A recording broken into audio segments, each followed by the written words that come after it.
Sa video na ito ay pag-uusapan po natin ang napaka-exciting na balita mula sa Ripple CEO na si Ginoong Brad Garlinghouse. Ayon po sa kanya, ang taong 2025 ay posibleng maging isa sa mga pinakamahalagang taon para sa industriya ng cryptocurrency. Sa gitna po ng mga pagbabago sa regulasyon at patuloy na pagtaas ng mga pangunahing crypto tulad po ni Bitcoin at XRP, may malaking pag-asa na nagbubukas para sa crypto community.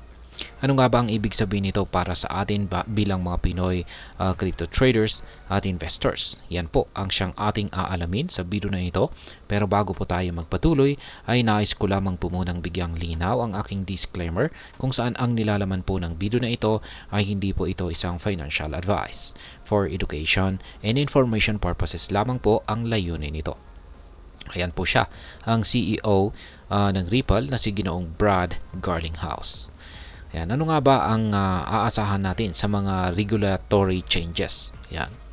Ang balitang ito ay dumating sa panahon ng malaking pagbabago sa regulasyon sa US. Ayon po kay Ginoong Garlinghouse, may malaking potensyal ang crypto sector ngayong taong 2025 dahil sa mas malinaw at paborableng regulasyon. Ang pag-alis po ng SEC Chairman na si Ginoong Gary Gensler kung saan ay naging controversial dahil sa mahigpit na posisyon nito laban sa crypto, ay nagbigay po ito ng pag-asa sa industriya ng crypto. Kaya may bago ring AI at saka crypto czar na itatalaga kung saan ay inaasahang mas magiging bukas sa innovation at makikinig sa community ng crypto. Yan, ito ay mahalaga dahil ang mga hindi malinaw na regulasyon sa nakaraan ay ang isa po sa mga dahilan kung bakit nahirapan ang crypto sector na lumago. Pero ngayon, mukhang nakahanda na po ang US na yakapin ang digital assets sa mas positibong paraan. Ngayon ay paano po nagre-reflect ang optimism sa market performance? Yan, isa po sa mga patunay ng optimism na ito ay ang galaw ng mga presyo ng mga major cryptocurrencies. Una ay si Bitcoin. Umakyat po siya sa presyong $98,000 kung saan ay isang napakalaking milestone para sa crypto na ito.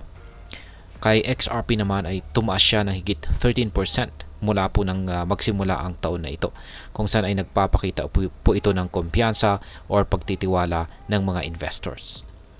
Ngayon, ang mga ganitong galaw ay hindi lamang po resulta ng market demand, kundi ng pananaw ng mga tao na mas magiging stable ang industriya dahil sa mga paparating na pagbabago sa regulasyon. Ayon po kay Ginoong Garlinghouse, yan, let's get to work. Yan po yung kanyang sinabi. Isa itong panawagan sa crypto community na magtulungan upang mas mapalawak ang paggamit ng digital assets at maipatupad ang mas malinaw na patakaran. Ngayon ay ano po ang potensyal ng taong 2025 para sa crypto?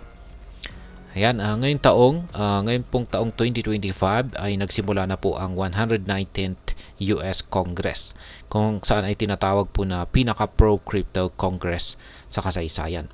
Ang legislative body na ito ay may layuning talakayin ang mga critical na issue tulad po ng regulatory clarity, yan, para mas maintindihan ng lahat kung paano po gamitin ang crypto sa legal at tamang paraan.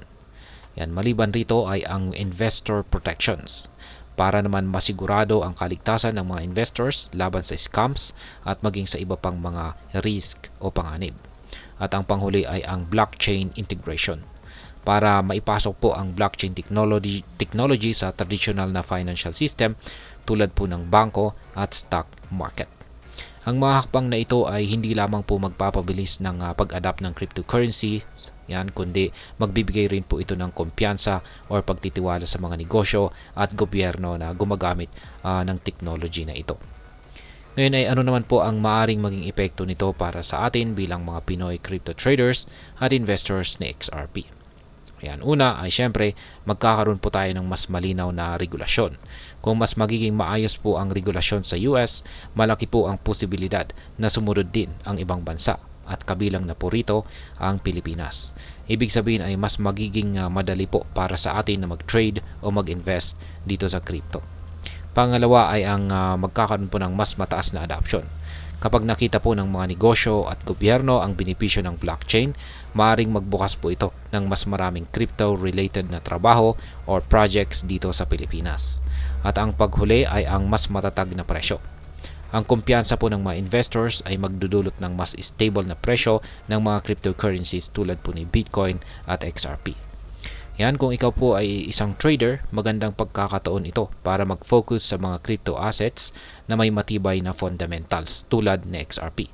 Para naman sa mga long-term investors, ang taong 2025 na ito ay maaring maging simula ng mas malawakang adoption na magpapataas ng value ng ating portfolio.